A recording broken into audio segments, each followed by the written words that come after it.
ఓం గురుభ్యో నమః. శ్రీరామకృష్ణ జీవిత చరిత్ర రచన చిరంతనానంద స్వామి. ఇప్పుడు మనం శ్రీరామకృష్ణుల గురువులు ఎవరు అనే ఘట్టంలోకి వస్తున్నాం.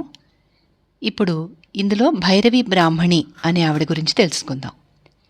శ్రీరామకృష్ణులు ఒకరోజు ఉదయం కాళికాలయ ఉద్యానవనంలో పువ్వులు సేకరిస్తున్నప్పుడు పడవ నుండి ఒక స్త్రీ చేత ఒక చిన్న మూటతో అక్కడి చిన్న స్నానఘట్టంలో దిగడం చూశారు. నడిమి వయస్సు, స్ఫురద్రూపం, విరబోసిన దీర్ఘ శిరోజాలు, సన్యాసిని అని సూచించే కాషాయ వస్త్రాలు. ఆమెకు 40 ఏళ్లుండవచ్చునేమో, కానీ అంత వయస్సునట్టు కనపడదు.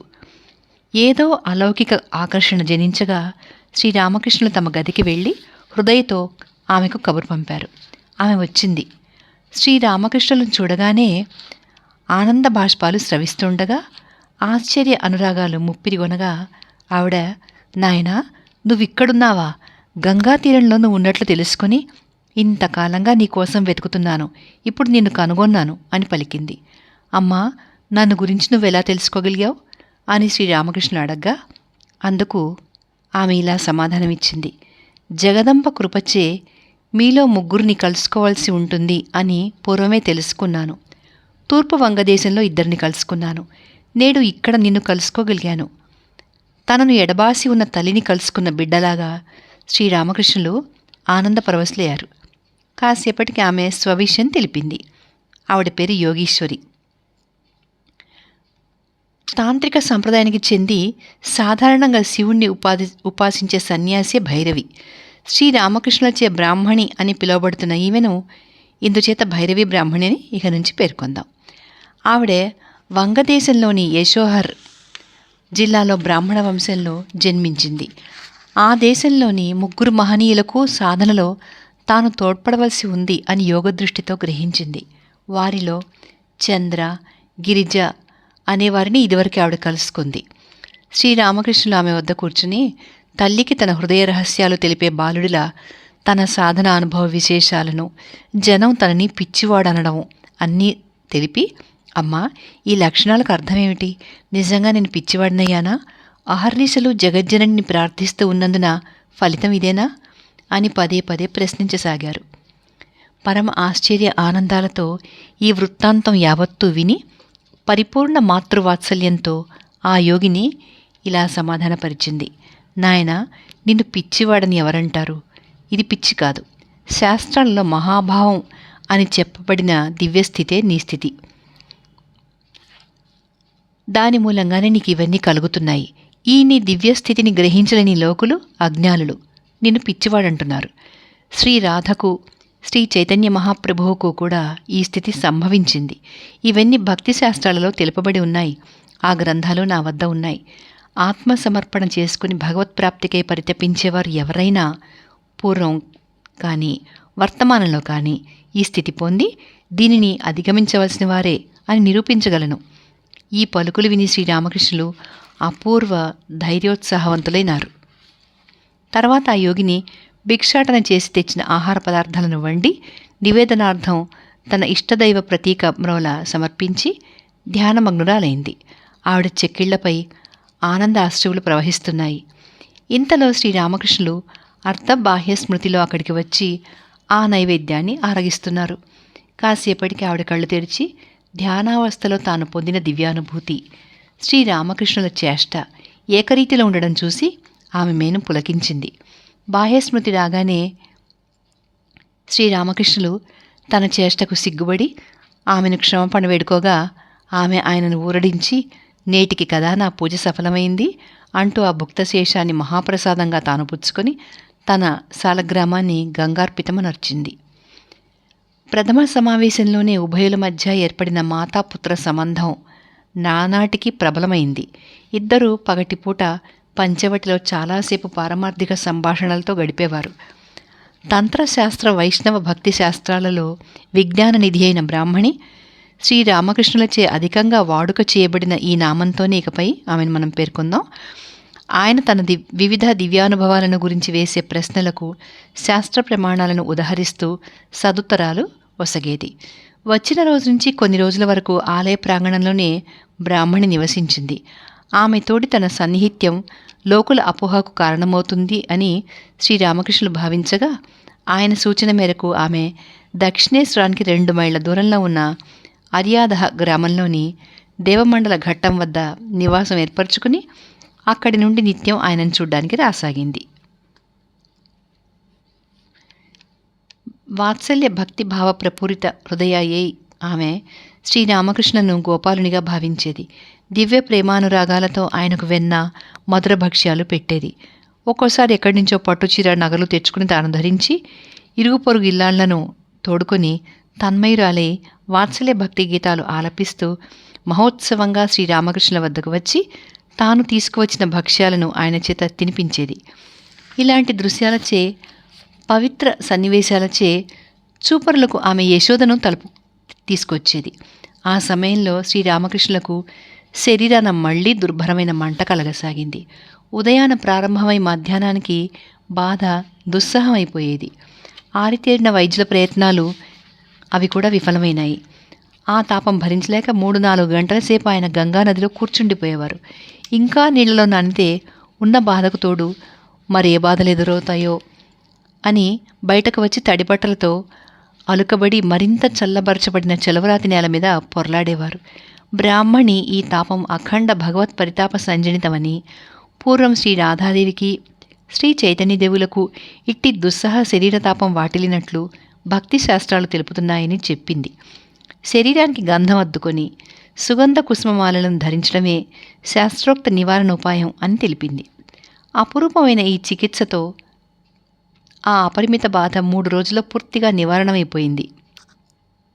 ఇది ఇలా ఉండగా శ్రీరామకృష్ణులు ఒకరోజు సిహోర్ గ్రామానికి పోతూ ఉండగా ఆయన శరీరం నుండి 2 బాలురు బయటకు వచ్చిన ఉదంతం ఆయన ద్వారానే బ్రాహ్మణి విని, ఈ సంఘటనలన్నీ కూడా శ్రీ చైతన్య శ్రీ రామకృష్ణుల ఏకత్వానికి నిదర్శనాలు అని నిశ్చయించుకుని, శ్రీ చైతన్యులు ఈసారి నిత్యానందుని ఒరయందు ఆవిర్భవించి ఉన్నారు అని శ్రీరామకృష్ణులతో చెప్పింది. కొన్ని రోజులు గడిచాక శ్రీరామకృష్ణులకు తీవ్రమైన మరో బాధ కలగసాగింది. దానిని గురించి ఆయనే ఇలా తెలిపారు. ఎంత ఆరగించినా తనివి తీరని దారుణమైన ఆకలి, తిన్న మరుక్షణానే మళ్లీ ఆకలి. అహర్నిశలు ఏం తిందామా అన్న తలంపు తప్ప మరో తలంపే వచ్చేది కాదు. ఈ కొత్త వ్యాధి ఏమై ఉంటుందా అని కలవరపడి బ్రాహ్మణికి తెలుపగా ఆమె ఇలా జవాబు చెప్పింది. నాయన, భయం లేదు. భగవదనుభవ మార్గంలో పురోగమించే వారికి ఇట్టి స్థితులు కలుగుతాయి అని శాస్త్రాలు చెప్తున్నాయి. నేను ఈ రుగ్మతను నయం చేయగలను. ఇలా పలికి ఆమె అటుకులు మొదలుకొని సందేశ్, రసగుల్లా వంటి మధుర భక్ష్యాల వరకు గల నానా విధ రుచికర ఆహార పదార్థాలను సమృద్ధిగా ఒక గదిలో మధుర్బాబుచే అమర్పింపజేసింది. అహర్నిశలు ఈ గదిలోనే ఉండి ఇచ్చే మేరకు వీటిని తింటూ ఉండు అని నాతో చెప్పింది. నేను ఆ గదిలో ఉండి పచార్లు చేస్తూ వాటిని పరికిస్తూ చేతపుచ్చుకుని ఇప్పుడొకటి అప్పుడొకటి ఇచ్చే మేరకు తినసాగాను. ఇలా 3 రోజులు గడిచేసరికి ఆ విపరీతమైన క్షుద్బాధ సమసిపోయింది. అంత ఉధృతంగా కాకపోయినా విపరీతమైన ఈ ఆకలి శ్రీరామకృష్ణులకు పలుమార్లు కలగడం తటస్థించింది.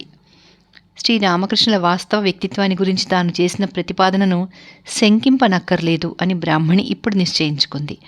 ఆయన కేవలం సాధారణ భక్తుడు కాదని, ఉన్నత ఆధ్యాత్మిక అనుభవాలను పొందిన మానవాతీతుడు కూడా కాడని, ఏదో మహత్కార్య నిమిత్తం ఆవిర్భవించిన సాక్షాత్తు భగవద్ అవతారమూర్తి అని ఆమె ఆయనతోనే కాక హృదయ్ మొదలైన వారితో చాటి చెప్పింది.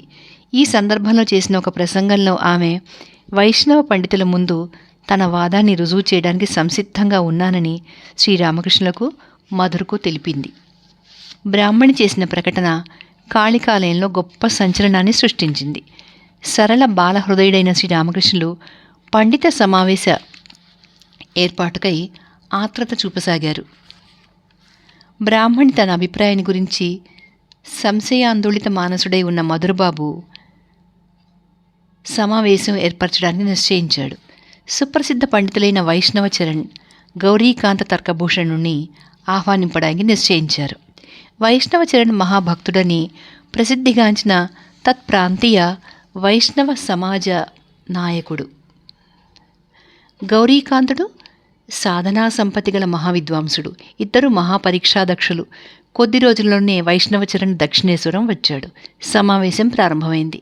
మహాపండితులతో మాధుర్తో స్వయంగా శ్రీరామకృష్ణులతో శోభిస్తూ ఉన్న ఆ సభలో బ్రాహ్మణి శ్రీరామకృష్ణుల వివిధ దివ్యానుభూతులను తాను విన్నవి, స్వయంగా కన్నవి అన్నిటినీ ఉగ్గడించి శాస్త్ర ప్రమాణాలతో అన్వయిస్తూ ఆయన సాక్షాత్తు భగవంత్ అవతారమని అఖండ ధైర్య స్థైర్యాలతో అప్రతిహిత యుక్తులతో చాటి చెప్పింది.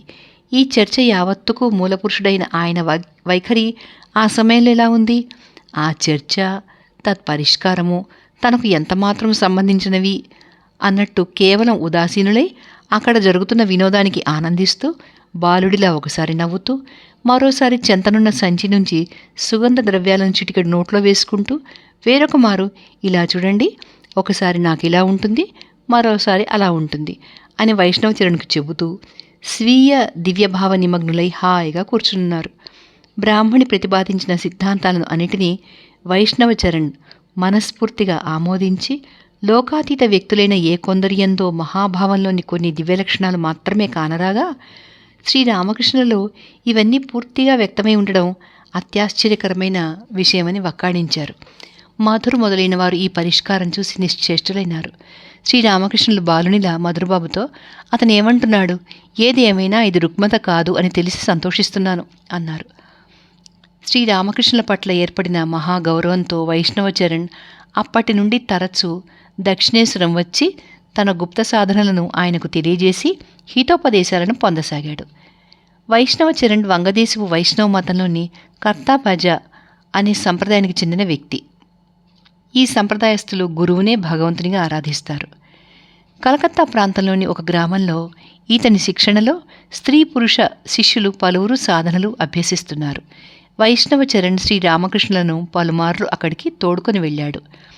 ఆ సాంప్రదాయంలోని స్త్రీ పురుషుల నడుమ నెలకొని ఉన్న అసాధారణమైన చనువు శ్రీరామకృష్ణులకు దుస్సహంగా తోచింది. కానీ దానిలోనూ కొందరు నిజమైన భక్తులు ఉండడం చేత పిదప ఆయన తన అభిప్రాయాన్ని మార్చుకున్నారు. వామాచారం అవలంబించే వారి పట్ల జుగుప్సను తొలగించడానికై కాలాంతరాన శిష్యులకు ఆయన ఇలా ఉపదేశించారు. ఆహా, మీరెందుకు ద్వేషించాలి? వామాచార పరులది సైతం భగవత్ప్రాప్తి మార్గాలలో ఒక మార్గమే అని, కానీ అది అశుద్ధ మార్గమని గ్రహించండి. ఇంటికి సింహద్వారమని, దొడ్డిగుమ్మమని, పాకీవారు ప్రవేశించే గంతగుమ్మమని పలు ద్వారాలుంటాయి కదా. దేనిలో నుండైనా సరే ఇంట్లోకి ప్రవేశించవచ్చు, గమ్యాన్ని చేరవచ్చు. కానీ మీరు వామాచార పరులను అనుకరించాలని, వారితో కలిసిమెలిసి మసులుకోవాలని కాదు నా అభిప్రాయం. అయినా వారి పట్ల మీరు కించిత్తు కూడా ద్వేషభావం పోనరాదు. చిరస్మరణీయమైన ఈ సమావేశం జరిగిన కొన్నాళ్లకి బాంకూరా జిల్లాలోని ఇందేశ్ గ్రామం నుండి గౌరీకాంత తర్కభూషణ్ దక్షిణేశ్వరానికి వచ్చాడు. గొప్ప తాంత్రిక సాధకుడైన ఇతను ప్రతి సంవత్సరం దుర్గాపూజ ఉత్సవ దినాలలో తన భార్యనే దేవీ ప్రతీకంగా ఆరాధించేవాడు. ఇతను హోమం చేసే విధానం ఆశ్చర్యకరం. లోక సామాన్య రీతిలో నేల మీద సమిధలు పేర్చి హోమం చేయడానికి మారుగా తన ఎడమ అరచేతిని ముందుకు చాపి దానిపై దాదాపు 3.5 మణుగుల బరువుగల సమిధలను పేర్చి కుడి చేత్తో వాటికి నిప్పంటించేవాడు. హోమక్రియ పూర్తి అయ్యే వరకు చేతిని అట్లాగే ఉంచి హోమం ఆచరించేవాడట. అతని ఈ అద్భుత ప్రక్రియ స్వయంగా తాను చూశానని, అది అతని అలౌకిక శక్తులలో ఒకటని శ్రీరామకృష్ణులు చెప్పేవారు. గౌరీకాంత పండితుడు దక్షిణేశ్వరానికి వచ్చిన సందర్భంలో జరిగిన ఒక విచిత్ర సంఘటన గురించి శ్రీరామకృష్ణులు తరచు భక్తులతో ముచ్చటించేవారు. వాదంలో ఈ పండిత ప్రకాండుని ఎదుట ఎవ్వరూ నిలవలేకపోయేవారని, అది అతనికి దేవీ ప్రసాద లబ్ధమైన ఒక అమానుష శక్తి అని జనం చెప్పుకునేవారు. వాదం చేయడానికి ఏ పండిత సభకైనా ఆహ్వానితుడైనప్పుడు ఇతను శ్రీ శంకరాచార్యకృత దేవీస్తవంలోని నిరాలంబో లంబోదర జనని కమ్యామి శరణం అంటే, ఓ లంబోదర జనని, లంబోదరుడైన గణేశుని తల్లి, నిరాలంబుడనైన నేను నిన్నుగాక మరెవరిని ఆశ్రయిస్తాను అనే పాదానికి ముందు హే రే రే రే అనే బీజాక్షరాలు చేర్చి మేఘగర్జారావంతో పఠిస్తూ ఉద్దీప్త శక్తిమంతుడై సమస్త ప్రతివాది భయంకరుడై సభలో ప్రవేశించేవాడట. పిదప అతను మల్లయోధినిలా జబ్బకొట్టి సభలో వీరాసనాన ఆసీనుడై అజేయునిగా భాషించేవాడు. దక్షిణేశ్వర కాళికాలయ ఆలయంలోకి సైతం అతను ఈ గర్జారావం చేస్తూనే ప్రవేశించాడు ప్రాంగణంలోకి. ఆ సమయంలో తన గదిలో కూర్చుని ఉన్న శ్రీరామకృష్ణులకు ఈ ఉద్దండ పండితుని శక్తులను గురించి ఏమీ తెలియకపోయినా ఏదో అంతఃశక్తి ప్రేరణతో ఆయన పండితుడు ఉచ్చరించిన శబ్దాలను మరింత గంభీర స్వరంతో ఉచ్చరించారు. అది విని పండితుడు మరింత బిగ్గరగా అరిచాడు. శ్రీరామకృష్ణులు దాన్ని మించిన కంఠధ్వనితో అరిచి సమాధానం చెప్పారు. ఇద్దరికీ ఈ పోటీ జరుగుతున్నప్పుడు తన్మూలంగా వెలువడుతున్న గావు కేకలు, బందిపోటు దొంగలు భయంకరమైన కేకలతో దోపిడీ చేస్తున్నట్లుగా తోచగా దేవాలయ రక్షకులు 4 వైపుల నుండి దుడ్డుకర్రలతో అక్కడికి పరుగు పరుగున వచ్చారు. ఎవరి గొంతు పెద్దదో పరీక్షించుకునే చందాన ఆ పండితుడు, తమ పిచ్చి పూజారి అలా అరుచుకుంటున్నట్లు కనుగొని అందరూ కడుపుబ్బ నవ్వుకున్నారు. శ్రీరామకృష్ణుల కంటే బిగ్గరగా అరవలేక పండితుడు ముఖం చిన్నబుచ్చుకుని మెల్లగా కాళికాలయంలోకి ప్రవేశించాడు. వాదంలో గౌరీ అజేయుడవడానికి కారణభూతుడైనప్పటికీ భగవత్ సాక్షాత్కారానికి అవరోధమైన ఈ అసాధారణ శక్తులను అతని మేలు కోసమే జగజ్జనని తనలోకి ఆకర్షించిందని అనంతరం శ్రీరామకృష్ణులు తెలిపారు. ఎంతటి దివ్య శక్తి సాగరమో శ్రీరామకృష్ణులు.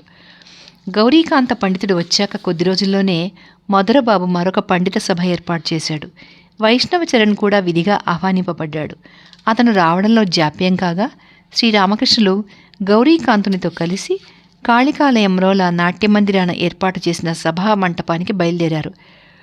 అక్కడ కూర్చునే ముందు శ్రీరామకృష్ణులు కాళికాలయంలోకి వెళ్లి దేవికి ప్రణమిల్లి దివ్యభావ పరవశులై బయటికి వస్తుండగా వైష్ణవచరణ్ వచ్చి ఆయనకు సాష్టాంగ వందనం చేశాడు. శ్రీరామకృష్ణులు భావ సమాధి స్థితులై వైష్ణవచరణ్ భుజాల మీద కూర్చున్నారు. వైష్ణవచరణ్ దివ్యానంద పులకితాంగుడై సంస్కృతంలో ఆశువుగా శ్లోకాలు చెప్పి శ్రీరామకృష్ణులను స్తుతించసాగాడు. పరమానంద ప్రపూరిత హృదయుడై సులలిత రీతిని స్తవంగానం చేస్తూ బద్ధాంజలి అయి ఉన్న వైష్ణవచరణను సమాధి స్థితమై తేజరిల్లుతున్న శ్రీరామకృష్ణ ప్రసన్నోజ్వలమూర్తిని గాంచి మధుర్ ప్రభుతులు ముగ్ధులై నిశ్చేష్టులై నిలబడిపోయారు. కాసేపటికి శ్రీరామకృష్ణులు బాహ్యస్మృతికి రాగా అందరూ ఆయనతో మెల్లగా సభలో ప్రవేశించారు. సభ ప్రారంభంలోనే గౌరీకాంతుడు శ్రీరామకృష్ణుల దివ్యత్వ సత్యాన్ని గురించి తాను వైష్ణవచరణ్ అభిప్రాయంతో ఏకీభవిస్తున్నానని, అందుచేత వాదం అనావశ్యకమని ప్రకటించాడు. తర్వాత గౌరీకాంతుని మనోభావాన్ని పరీక్షింపనించి శ్రీరామకృష్ణులు ఒకరోజు తన దేహాన్ని చూపుతూ అతనితో, వైష్ణవచరణ్ దీన్ని అవతారం అంటున్నాడు. అదెలా సంభవం? నీకేమని తోస్తుందో చెప్పు అన్నారు. అందుకు గౌరీకాంతుడు గంభీరంగా ఇలా అన్నాడు. వైష్ణవచరణ్ మిమ్మల్ని అవతారమనేనా చెప్తున్నాడు? అలా అనడం తక్కువ చేసి చెప్పడమే. ఎవరి అంశలై అవతారాలు ప్రతి యుగంలోనూ లోక కళ్యాణార్థం ఆవిర్భవిస్తూ ఎవరి శక్తి మూలంగా తత్కార్యాన్ని సాధిస్తూ ఉంటారో అట్టి సాక్షాత్తు పరాత్పరుడే మీరు అని నా అభిప్రాయం అన్నారు. అందుకు శ్రీరామకృష్ణులు చిన్నగా నవ్వుతూ, ఓహో, నువ్వు అతన్ని తలదనినట్లు కనబడుతున్నావు. నాలో నీకేం కనబడుతుందో చెప్పు చూద్దాం అన్నారు. అందుకు గౌరీకాంతుడు, శాస్త్ర ప్రమాణంతోనూ స్వానుభవంతోనూ ఇలా చెప్తున్నాను. ఎవరైనా ఈ విషయంలో వాద ప్రవృత్తులయ్యే పక్షంలో నా నిశ్చయాన్ని నిరూపించడానికి సంసిద్ధుణ్ణి అన్నాడు.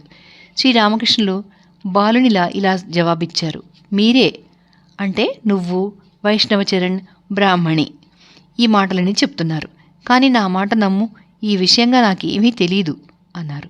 ఈ విధంగా శ్రీరామకృష్ణుల స్థితిని గురించి నిర్ణయించవచ్చిన పండిత ప్రకాండులిద్దరూ ఆయనకు పాదాక్రాంతులయ్యారు. తనను ఎంతటి మహనీయులు, మహాపండితులు సాక్షాత్తు భగవత్ అవతారమని ప్రకటించినప్పటికీ ఆయన మాత్రం ఎప్పటిలా వినమ్రుడు, దేవీ పాదార విందార్పిత మానసుడు అయి ఉండిపోయారు. తన సహజ వినయంచే తనకేమీ తెలీదు అనేవారు. తృణాదపి సునీచేన అనే పరమభక్తిభావం ఆ మహనీయుని వరించింది. తర్వాత ఏం జరిగిందో నెక్స్ట్ వీడియోలో చూద్దాం. ధన్యవాదాలు.